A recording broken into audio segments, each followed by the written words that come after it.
Hey, what's up, guys?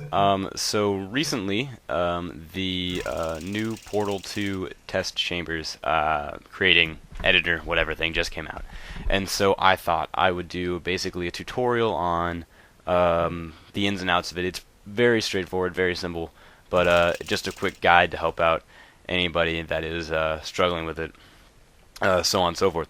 So what I did is basically you just click on community test chambers or whatever on the front, and then you get three options here: play community test chambers, in which you can download different test chambers from different people that have already made them. There's a lot of really great ones out there.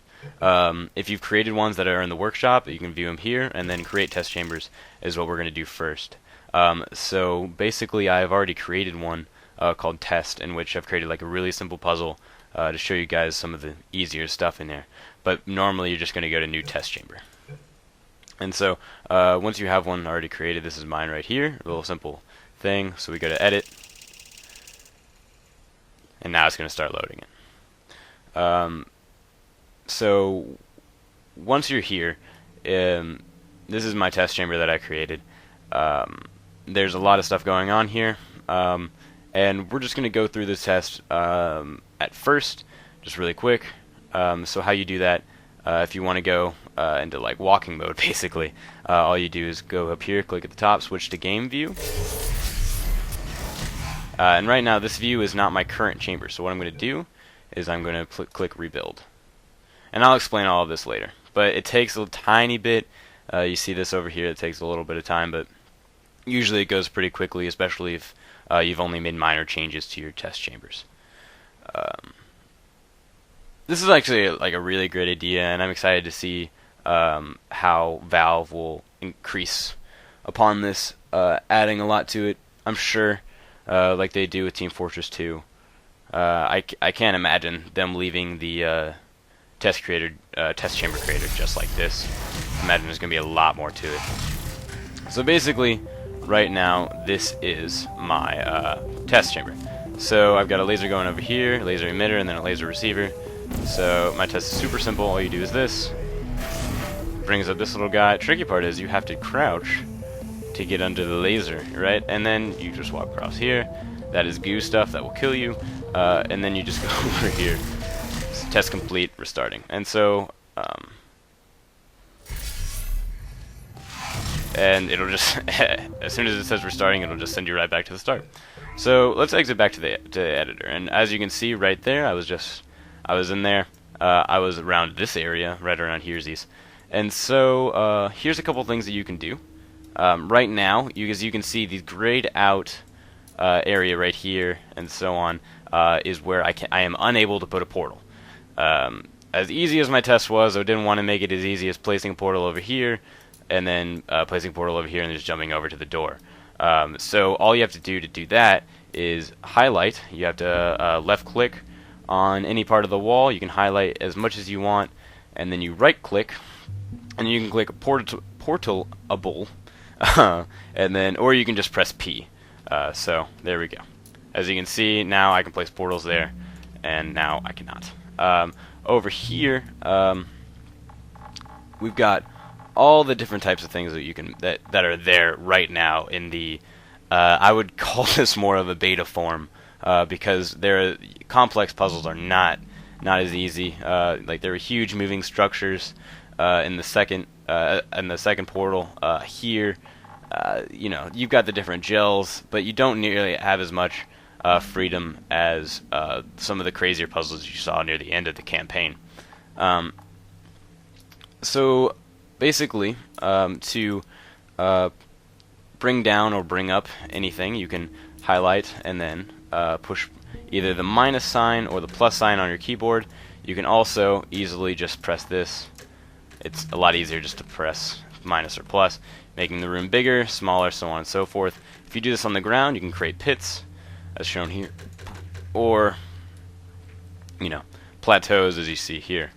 What I did in this area was I created a pit and then filled it with what's known as deadly goo, and at the bottom I placed these piston platforms so that they would rise whenever this guy right here, the laser, was connected, and the laser was attracted to it. I'm not so great with talking. I apologize.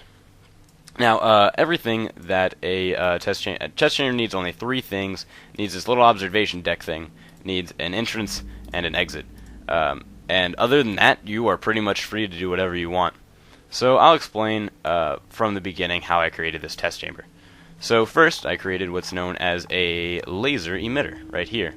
I've just easily placed it on a wall, as you can see, and then I had it shining its beam to the other side. From there, I created a laser receiver, or laser catcher as they call it here. Placed it on the opposite wall, and basically, if you've ever played Portal before, I assuming you are since you're watching this video, as soon as you do this, this will activate a circuit which you can then connect to either one of these. Pretty much anything in the map you can connect to activate it.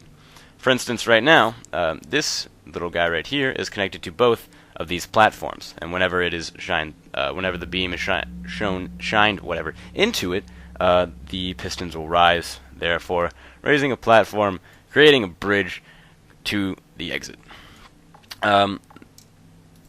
Turrets, as you can see, you can rotate them, or you can rotate anything you want easily using this tool right here, this little guy, and I'll show you their basic radius of where they can shoot and not shoot. That's pretty much it so far. As for buttons and timers, you got the timer right here, either activating for infinite amount of time or only seconds. It's kind of nice to be able to do stuff like that, do kind of a time constraint sort of thing that a lot of people do. Also, this little guy is dying over here in the deadly goo. That's pretty much the long and the short of it. You got tractor beams, light bridges, fizzler, which is basically a less lethal version of a laser field. But if you have any questions, just leave them in the comments below, and I'll be happy to help out in any way I can. Let's see. And finally, once you're done, you can build your test chamber. From here, you'll basically be able to add it to the workshop. It takes a little while to do, but it's worth it if you can get your puzzle into the workshop and have some people playing it. Other than that, again, double rainbow here. Just questions, comments, concerns, leave them below. If this helped you out, I'd enjoy a like, but not really necessary. I don't plan on doing many other Portal videos. I just wanted to get out one explaining the ins and outs of this new, actually pretty awesome creation kit. So, if you want to play with me sometime, Steam name is RainMan. Got like a double rainbow with the word double rainbow below it as my avatar or whatever. So just hit me up with a message or a friend request. I'm always happy to play Team Fortress, any other games. Thank you, and have a great day.